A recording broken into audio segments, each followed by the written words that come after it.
கருவறை விளங்க கற்பூரமேற்றுகிறேன்.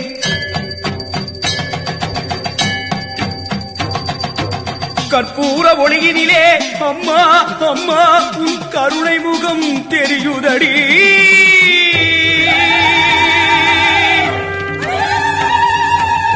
அம்மா உன் முகம் அசைகிறதே, என்னை அழைக்கிறதே.